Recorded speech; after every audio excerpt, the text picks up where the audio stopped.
Alors, la fois dernière, on avait vu l'introduction, voilà, parlant des différents modules. Aujourd'hui, naturellement, nous allons voir, voilà, cette petite introduction-là. Vous savez très bien que l'apiculture est une activité, comme j'ai si bien dit, pratiquée dans toutes les localités, voilà, du monde. Voilà, vous savez très bien quand vous prenez le monde entier, partout, voilà, partout, en tout cas, il y a l'apiculture, partout, il y a l'élevage. Et cet élevage-là est beaucoup plus, voilà, pratiqué, voilà, par toutes les couches sociales, que ce soit les hommes, les femmes, les jeunes, les enfants, voilà, tout le monde pratique, en tout cas, c'est-à-dire que cette activité-là, voilà. Et la majeure partie des races que les gens élèvent beaucoup plus, voilà, c'est souvent les dindons, les canards, les pigeons, les cailles, les pintades, voilà, les poulets, tout ce que vous savez, voilà. En dehors de ça aussi, il faut comprendre que au niveau de l'organisation même de la filière, sachez très bien que la volaille est en tout cas assez diversifiée. Voilà, que ce soit au Burkina Faso. Je prends l'exemple du Burkina Faso parce que tout simplement nous sommes au Burkina. Mais que ce soit au Burkina Faso et les autres pays, voilà, Côte d'Ivoire, Mali, Bénin, Togo, Lomé, partout, voilà, nous rencontrons, voilà, plusieurs espèces. Voilà, les espèces comme les poules, les pintades, les dindons, les pigeons, les canards, comme je sais bien dit. Voilà. Et à ce niveau, il faut comprendre que il y a une organisation interne, voilà. Il y a l'organisation des, c'est-à-dire que des consommateurs, les transformateurs, les producteurs, les acteurs, voilà. Donc, en dehors de ça également, il faut comprendre que euh,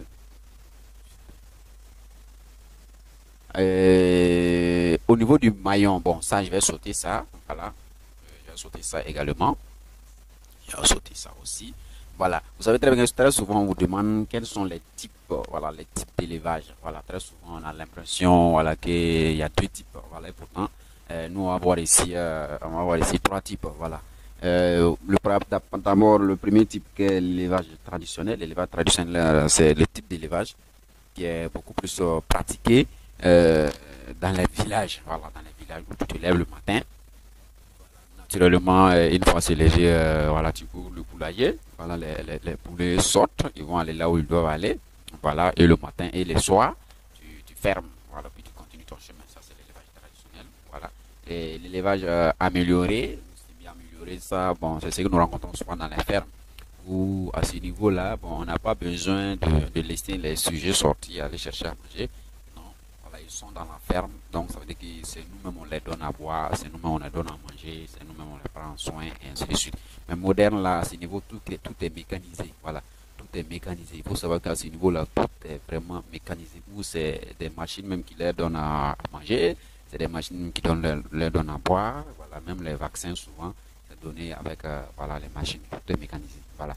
Maintenant, les difficultés, il faut comprendre que, en tout cas, au niveau de l'élevage traditionnel même, voilà, il y a assez de difficultés parce que très souvent, ceux-là même qui pratiquent ce domaine-là souffrent de l'inadéquation, voilà, au niveau des infrastructures. Les infrastructures ne sont pas adéquates, voilà.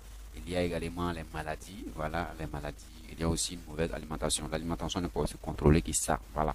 Et plein d'autres également difficultés. Maintenant, pour mieux réussir dans le secteur, il va falloir que non, ceux-là même, c'est-à-dire qu'on ne se lève pas comme ça pour se rentrer dans ce domaine-là, sans au préalable être alphabétisé, sans au préalable être sensibilisé, sans au préalable même sur une formation. Voilà, il faut suivre d'abord une formation très, voilà, intense avant de se lancer dans ce secteur. Il faut également c'est-à-dire un bon suivi, il faut un bon suivi sanitaire. Voilà, il faut que le suivi sanitaire soit aussi opérationnel pour que tu puisses en tout cas mieux prendre soin, voilà, de ta volaille.